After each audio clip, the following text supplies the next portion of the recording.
Welcome again to this presentation by the International Unity Club and TASS, dialogue between the United States and Russia, an attempt to create a number of conversations where we learn more about each other and about the real Russia and the people who inhabit it.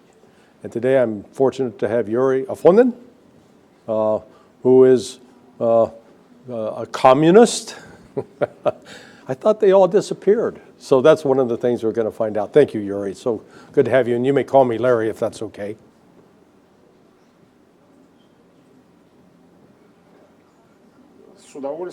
With pleasure. Communists have not disappeared, not only have not disappeared, but I think the communist idea will win the minds of the new generation, not only in this country, but I know that young Americans also support the communist idea. Yeah, so I'm old school. I go back to the days of the old Cold War, but I think you may have, there's more concern now about income inequality, and particularly in the United States, where there's a very, very wealthy oligarchy, and a lot of the public services that are, I'd say widely available here in Russia are not widely available in the West. So what if you had a chance to go sit down in the United States and speak to the American people and say, because communism is always presented as bad, what would you say to them?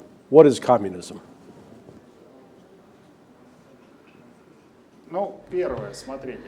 Number one, of course we understand that historically the American society, starting with the days of McCartney, the anti-communist ideology was hammered in and communists were prosecuted because the Soviet Union was the only country in the world that proposed an alternative to the global capitalism, the system that was being built by the US and its Western allies and elsewhere in the world.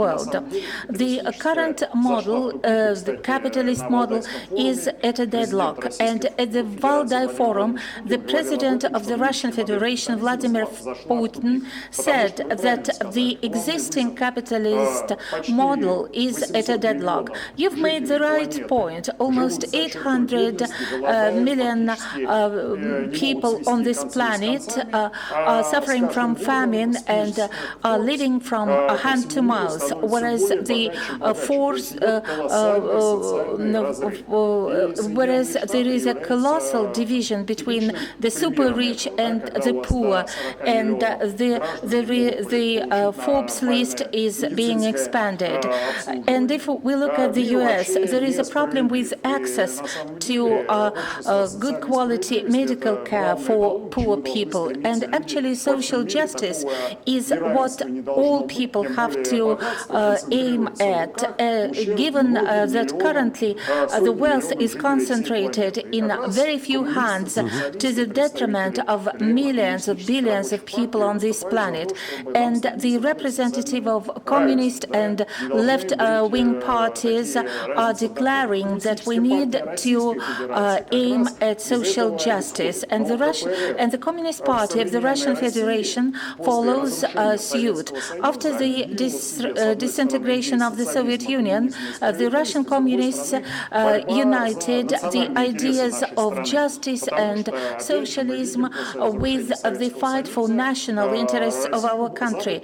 After the collapse of the Soviet Union, the West tried to transform Russia into its own colony, a raw materials colony. Quite often they appointed their representatives to government authorities in Russia. I often speak and I'm often interviewed by TV channels and in Russia, and I often address the problem of the disintegration of society and a strong division between the rich and the poor. And there is a radicalization. The pendulum swings too far right, radically right, as represented by Trump and his administration, or radically left.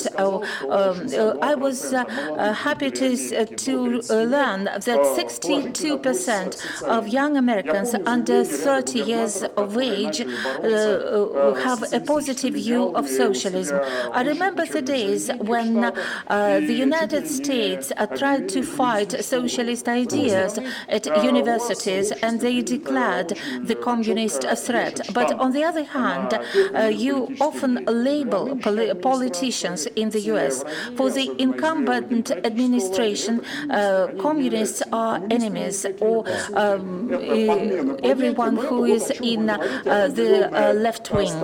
Well, actually, this is an attempt to find a new threat, and this brings us back to the Cold War times, whereas, in fact, we need to unite our efforts in order to achieve one single goal, basically conquer poverty like China has done when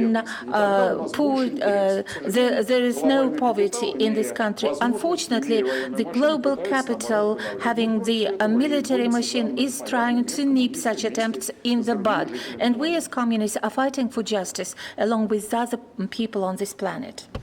It would seem to me that Russia is not a ripe area for a communist ideology in comparison to, say, the United States. And let me explain what I mean by that. In Russia, the universal education is widely available.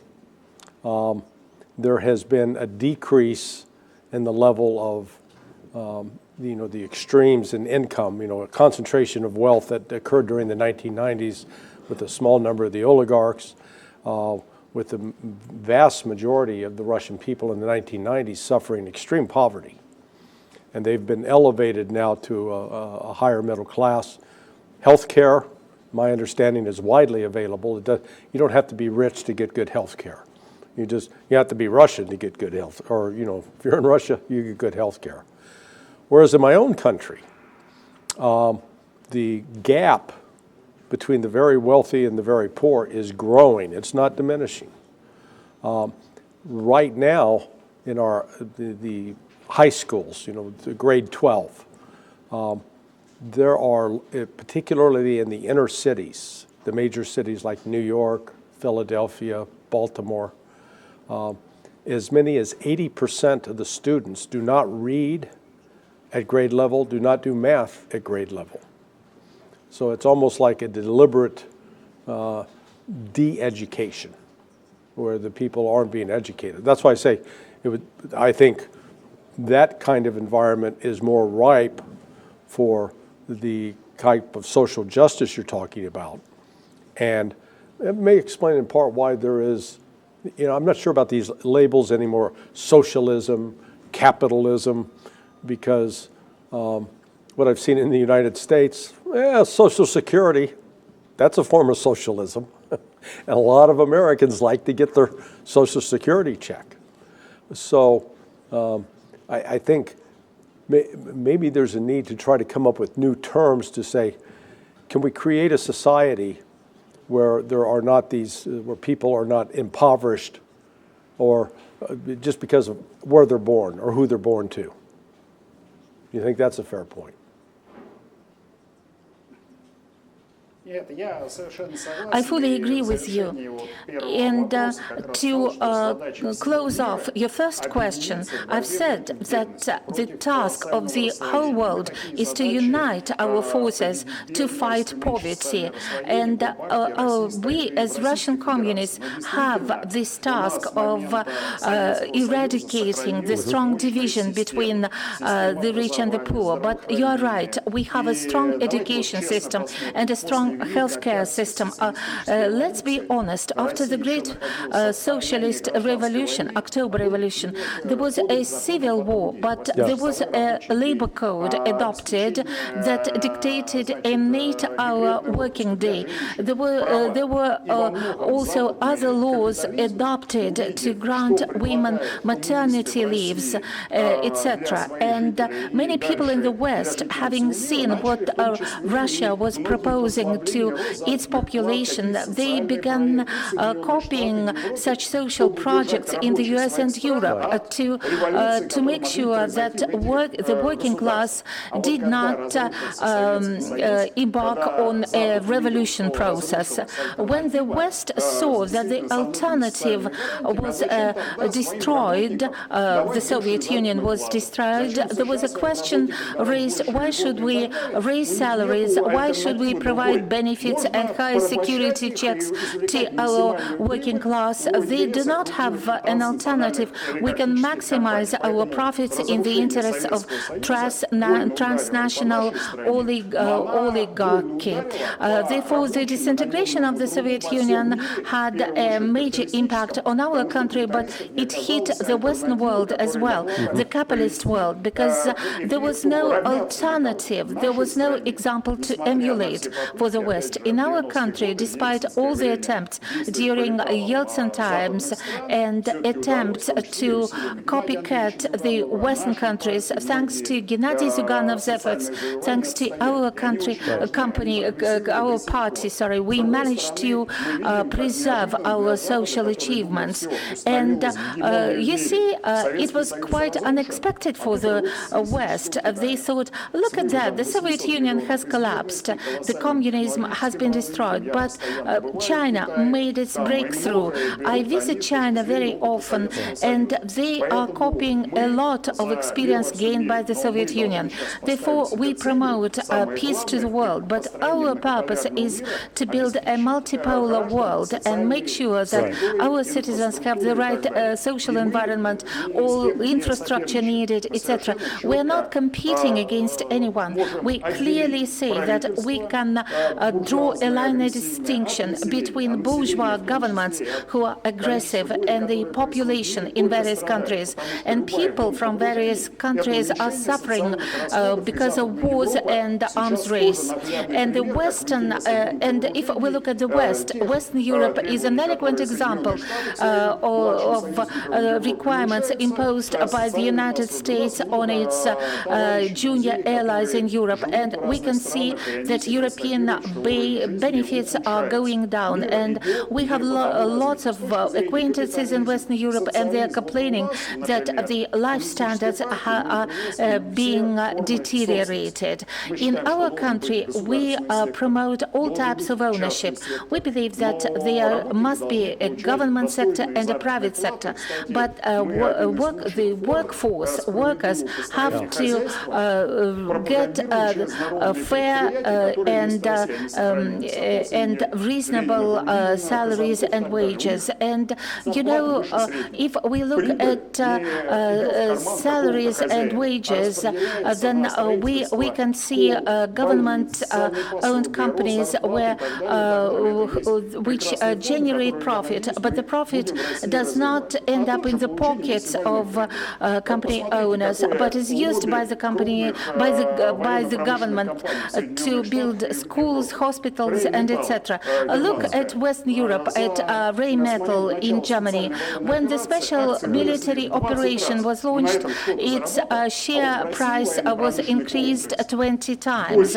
But in Russia, the military and industrial complex is owned by the government, the majority of such companies, and no one is lining its pockets, whereas the United States have earned a lot of money. And the lobbyism of major companies leads to negative consequences because the profit is not used for the benefit of the underprivileged. We need to reach an agreement. We need to put an end to confrontation, put an end to wars, and work for the benefit of the entire world. Yeah, this, particularly the events, I'd say, of the last 30 years, and since the collapse of the Soviet Union, have sort of destroyed a lot of the mythology, what I'll call the traditional mythology pitting communism against capitalism. And so the way when I was growing up, I was born in 1955, so I grew up in the middle of the Cold War. And so we're always taught, oh, those communists, they hate private property, no private property allowed. They hate religion. They're going to eradicate all the churches. And we've got to have economic competition. And yet what we've seen, what has transpired in the West, and you make the precise point with respect to the defense industry, is right now in the United States, it's almost the if you will, the capitalists in the defense industry are setting the strategic picture, which actually has nothing to do with real strategy. Whereas in Russia, because the government owns the defense industry, you're not getting the kind of political, money's not buying weapon systems. In other words, the key issue is not how much profit is this going to return to, say, Lockheed Martin or Raytheon or General Dynamics, but rather what we've seen during the special military operation is as needs have arisen, like we need to have a fiber optic drone, boom, the government is producing fiber optic drones fairly quickly, much quicker than could be done in the West. So is that communism? Or is that just sensible policy? This is a completely sensible policy. You have used the word collapse of the Soviet Union. For us, it was a targeted destruction of the great Soviet Union, and the West played its role, and Western special forces did that. Unfortunately, Gorbachev and Yeltsin betrayed the interests of our country. I was born and raised in the hero city of Tula. This city was not occupied by German Nazi forces. Historically, it was a major defense center. The first factory to manufacture weapons was built by Peter the Great, and it was producing weapons during the Soviet times. And I remember that in 1990s there were lots of attempts to destroy defense industry plants and close them down. It was a tooth and nail fight, and Gennady Zyuganov and Vasily Starodubtsev, the governor of the Tula region, a member of the Communist Party, managed to save the defense industry companies in Tula.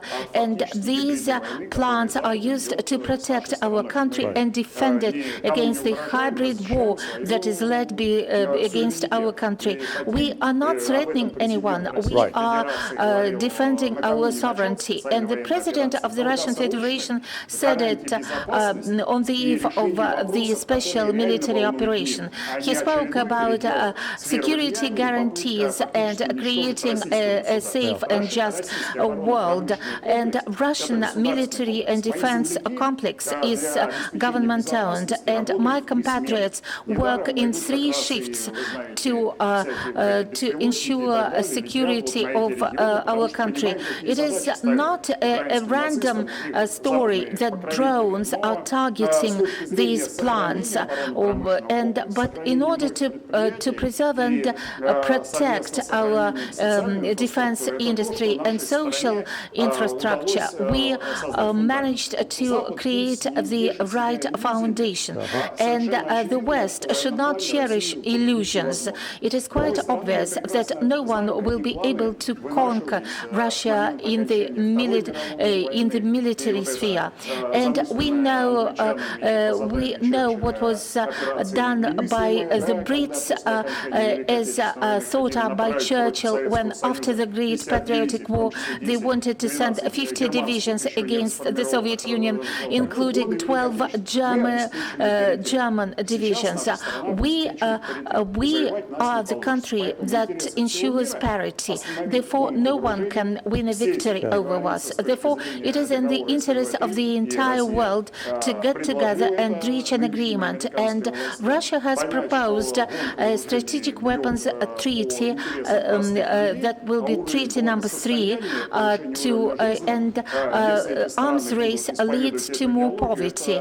And if countries pursue this ideology, this would support the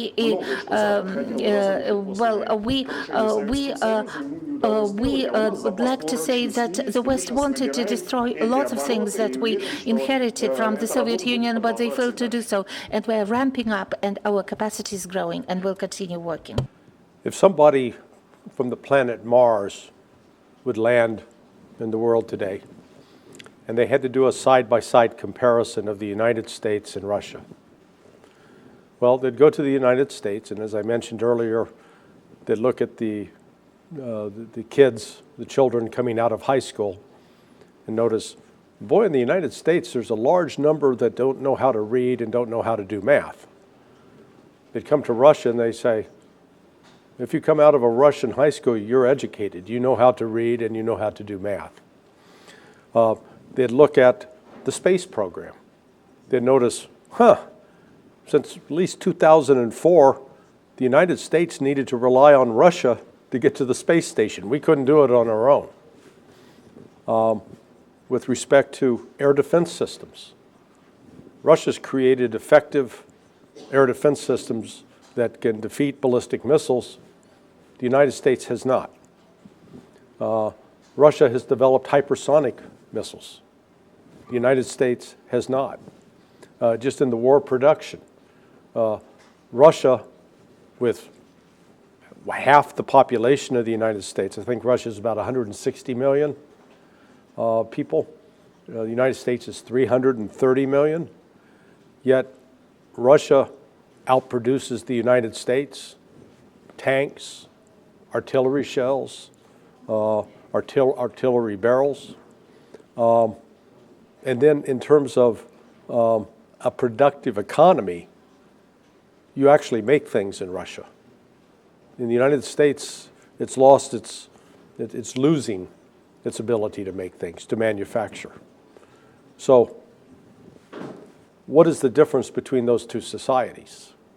Is it because out of this formerly communist society, a new form of economy, a new form of government has emerged out of I'll call it the tragedy of the 90s because of what Russia suffered.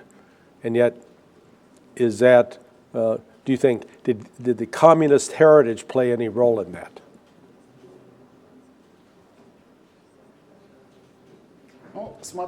Well, you know, we have to put it in a straightforward way.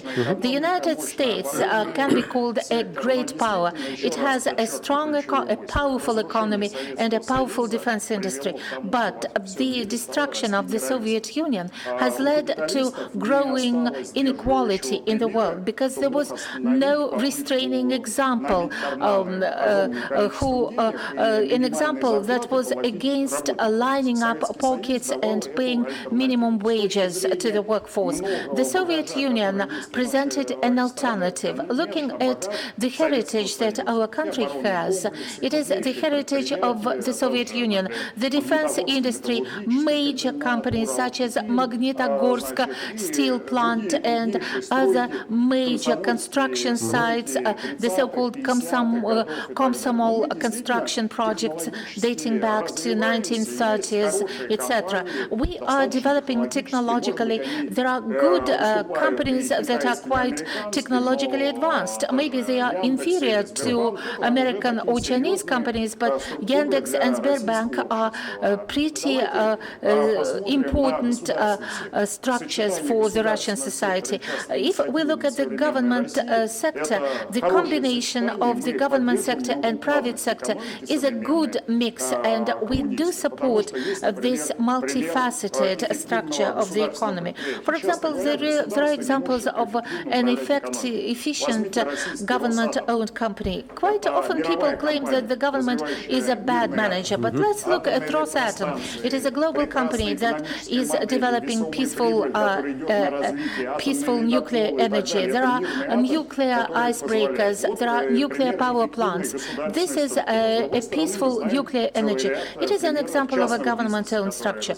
On the other hand, we have lots of examples of privately owned companies.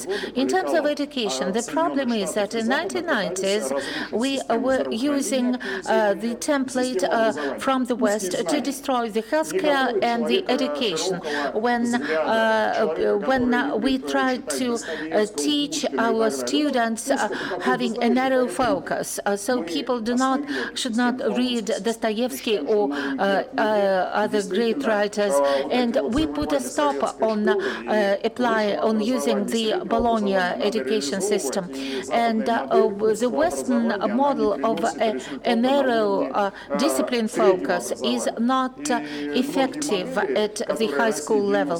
And quite a lot of models that Russia tried to apply in 1990s proved to be ineffective, and they inflicted damage on our system. And now we are going back to our sources. Of course, our education has to be compatible with the pace of the technological progress. Let's imagine a situation when great powers compete in technologies rather than in the arms race. If we had such cooperation similar to the outer space cooperation with the US in manufacturing, in industry, in artificial intelligence. Artificial intelligence is a progressive thing, but we understand that if artificial intelligence serves the whole world, it's one story. But if artificial intelligence serves a group of super-rich and oligarchs, what would happen? There will be lower salaries because workers will perform but only low-skilled jobs. And whereas if artificial intelligence is used this way, it will destroy the world rather than push it forward. Russia and our president are proposing that this peaceful nuclear energy, outer space, technological and economic cooperation should be conducted with all the countries in the world without dividing countries into enemies. When I was a schoolboy, I was a young pioneer and a Komsomol member. I remember that we were fighting for peace in the world, but we understood very well that establishing a sustainable peace was possible only when there was parity. Now your incumbent administration has announced new technological advances such as the Golden Dome. And I talked to lots of experts in defense. I understand that the task of this dome is to have a preventive strike against the potential opponent and impossibility of a retaliation. So basically it is an offensive system rather than a defensive one, and it does not make the world sustainable. And all announcements of nuclear tests is a mistake, are a mistake from the perspective of how the United States is positioning itself. Peace is the most important path. The reason I was laughing is I understand what Donald Trump says, you know, the purpose. Oh, we're going to create this air defense system. But I really see it as just another government giveaway to enrich corporations and their shareholders. That's the gold in it. It's going to make them wealthy. Explain, you know, again, the perception in the United States. It's still, I don't know if you appreciate it or not, but they generally still try to portray Russia as this authoritarian state. You know, that Vladimir Putin is a dictator. It strikes me that if Vladimir Putin was a dictator, you wouldn't be allowed to speak, and you wouldn't be allowed to have a competing political party that disagrees with President Putin on some issues, agrees with President Putin on some other issues. So explain how political diversity exists right now in Russia.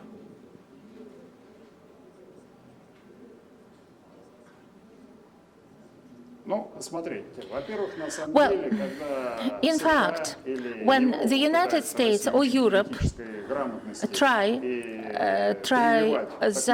to teach us how to implement our policy, they need to look at themselves.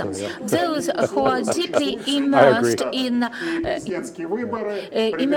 political processes, presidential elections were very eloquent examples. And let's look at Europe. Europe is using totalitarian methods and is imposing its own laws and order on other European countries. For example, the European Union intervened with Romanian elections and the results were cancelled. Let's look at Moldova. They did not allow the people of Moldova to select the right candidates to be together with Russia. Those who have their own voice, like Orban or Fico in Europe, are under pressure in Europe, and immediately we see that European countries are supporting their opponents who work against them. This is pseudo-democracy.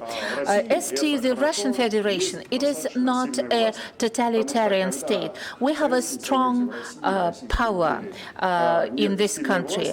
If people do not respect their government, it is a destructive process.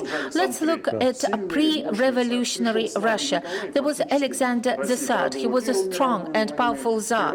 When Nicholas II assumed his throne, he was weak and he lost the First World War, and there was a revolution, and Bolsheviks seized power and then created the great free Soviet socialist state under Stalin.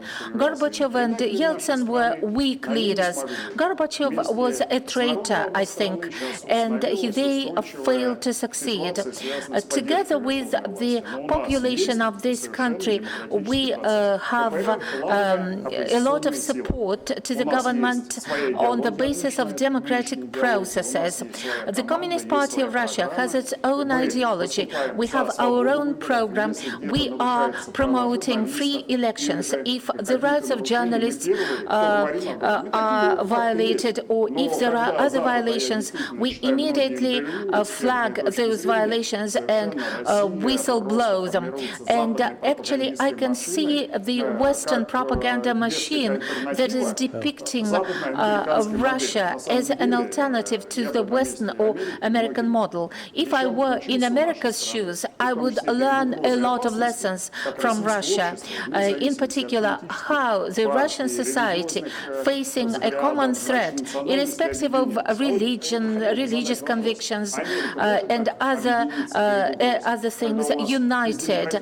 Can the United States unite like this when people from democratic states go to Republican states because they cannot tolerate the agenda?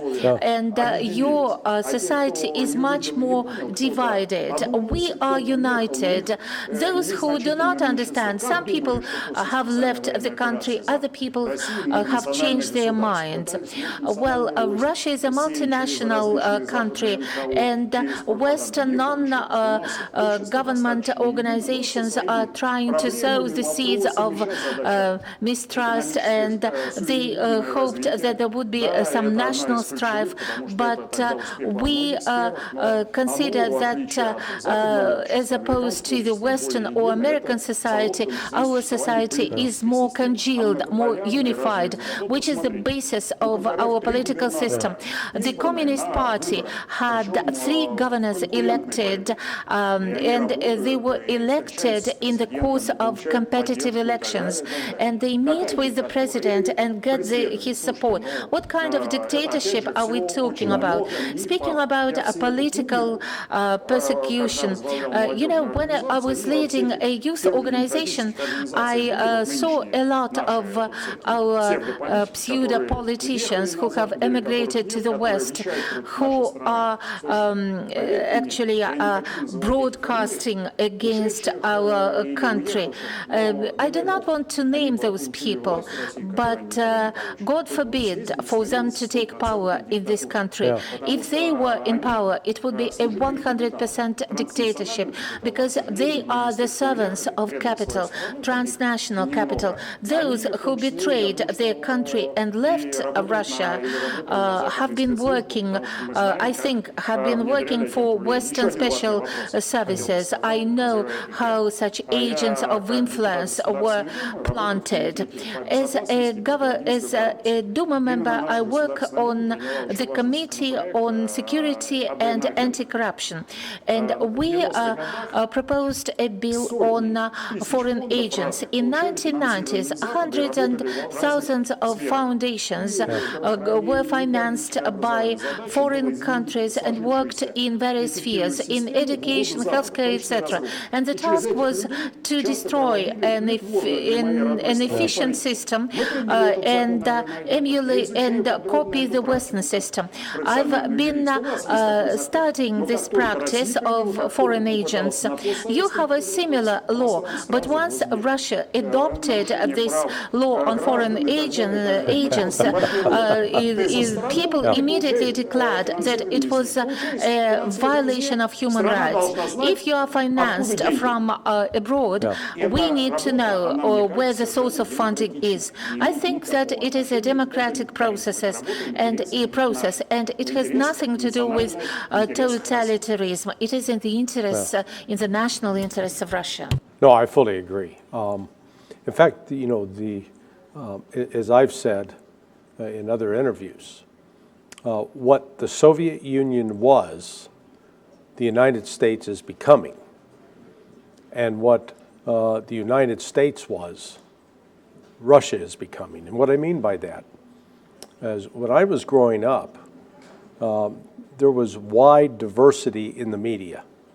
The media was not, newspapers, magazines, radio stations, television stations. They were not controlled by 5 or 6 corporations. A lot of them were privately owned, it was very democratic, let me put it that way. Today, it is so concentrated that there is effective media control over narratives. So, for example, trying to explain why Russia was provoked into launching the special military operation, none of us that try to present Russia's side are allowed on television. We're not quoted in the newspapers. They try to isolate us. So it's all on social media now. So thank God that that's not controlled. But we've seen that kind of control, the shutdown of debate, and then actual persecution where people are arrested and put in, I call it the U.S. gulag, because the United States used to talk about the gulag in the Soviet Union and political prisoners. Well, we got political prisoners all over the place now in the United States, and we didn't used to. So what I've seen is just a complete reversal where here in Russia, you do have some state-controlled media, TASS, but you got Sputnik, you've got Izvestia, you've got and then Television One, and you've got a multitude of television stations and different media. And that's what I say now, Russia's showing an example of freedom that, as you correctly point out, the West has been clamping down, trying to prevent, trying to control elections, as happened in Romania. They tried to do it in Georgia. They're still trying to do it in Georgia. So, and I'd like you to comment on the fact that even though the Communist Party has some differences with the party that President Putin represents, nonetheless, when it's come to foreign policy, what I've perceived is the Communist Party is in support of what President Putin has been doing generally. Is that a fair assessment? No, Look here, a short remark. The first, United Russia was set up, and when it was set up, the president of the Russian Federation was relying on it as a key political force. But he is not the leader of United Russia, and I can say that our party, when we vote, including the presidential elections, has always had our own presidential candidate, whether Zyuganov, Grudinin or Kharitonov, and actually we criticized certain things quite severely. And when we believed that a nominee to a particular ministry post was not optimal, we voted against or abstained. We have the right to express our views. We have our own websites, our own newspaper, and there is a lot of criticism towards the government if you read that. But the Communist Party of Russia is the party that was the first to raise the banner of independence of our country against the Western hegemony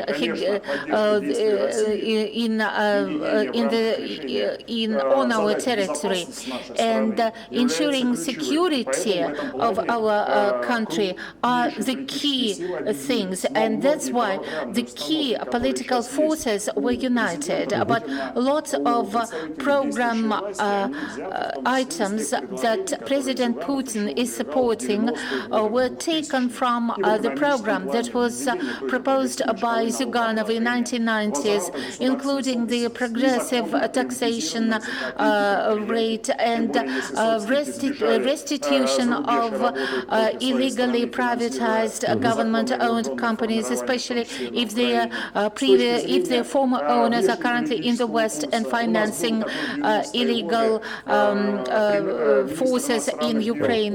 In 1990s, we had Kozyrev, the foreign minister. His nickname was Mr. Yes.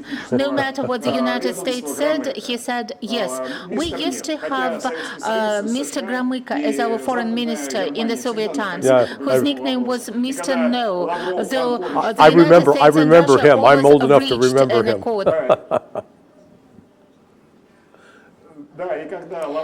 And when Lavrov went to Anchorage wearing a sweater with the words USSR, I commented that it was another indicator that we were ready for a dialogue. But from Mr. Yes, we are going back to the Soviet times diplomacy. Yes, there are serious disputes, there are political debates, but to ensure security of Russia and the future generations, our course of action is quite obvious. When this hybrid war was declared, the most important thing is to win a victory. The rest will be determined after the victory. In hardships, our country used to unite. There are lots of myths about history, the Civil War, the October Revolution, intervention, but we know that there were Western countries who wanted to tear the Soviet Republic apart. The Japanese, Americans, French and Brits landed on our soil, and now the Brits are stretching their hands to Ukraine. What happened? The marine fleet of the Russian Tsar changed sides and joined Bolsheviks. Practically, with the exception of Yudenich and Alexeyev, all other generals supported Bolsheviks. 60% of top leadership and the chiefs of staff supported Bolsheviks because they thought that it was the only way to preserve the country. Russia knows how to unite when there is a serious threat, but we know that after each victory we need to preserve this unity. sovereignty and refocus our efforts on technological sovereignty, on economic progress, etc. But the position of the Communist Party of Russia is a constructive one. We take a proposal and makes proposals, and many things that are being done are taken from the Soviet Union and from the present-day China. You are certainly an articulate advocate for your side. I'd like to get a little personal. Just what was your own personal and family experience that when the Soviet Union dissolved, that period 91 to at least 99, 2000 was a very difficult time for many Russians. What was it like for you and your family? Well, look here. Yes, indeed. I recollect the Soviet Union with a lot of gratitude. I remember my childhood and the way I was raised, despite the fact that there were some external threats. There was the standoff with the United States, but it was a confident time. It was a safe period. When I was a schoolboy, I joined the Young Pioneer Organization, and I was elected the head of the Soviet of the head of the council of the entire school pioneer organization. My mother spent her lifetime working for the Shapunov plant. It is a legendary enterprise. It was a defense company, and we bore the brunt of those hardships. Luckily, the engineer capability was preserved. My father was a school teacher, and he was also underpaid. There were delayed salary payments. Unfortunately, many of my co-eds did not survive that period because of the high crime rate and unemployment. I know that there were several military schools, including the para,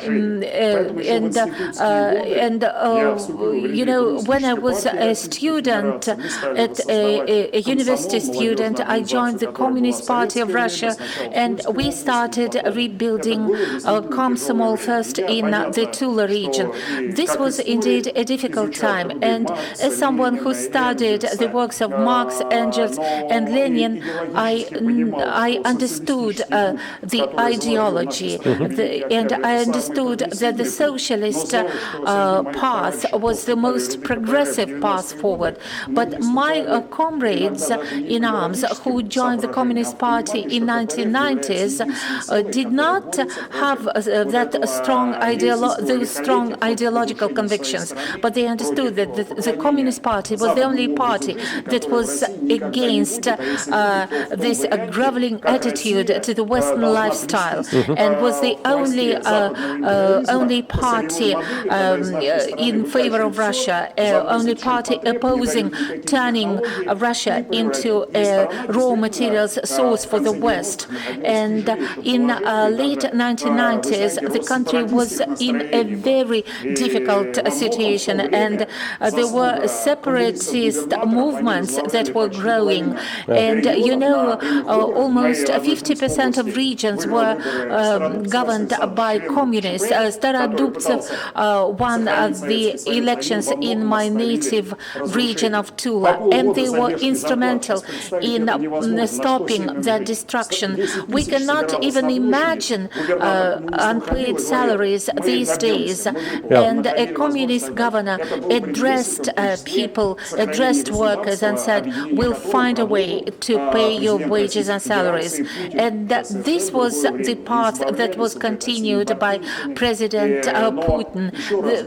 Today we are living in a completely different country, and going back to our development path is something that we are observing. It is something that is taking place, and it is very encouraging that our country is taking a lot of propositions that we were making in 1990s, but we understand that we have a long way to go to actually be at par with the United States in the technological sphere.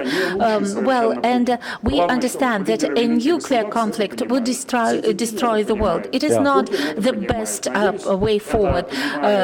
Chairman Xi understands it, President Putin understands it, and hopefully Western countries would understand that major corporations' interests may lead this world to doomsday. At one point in time, we need to stop. I think common sense will win eventually. I'm with you. I vote for common sense. Thank you, Yuri, so much. Pleasure.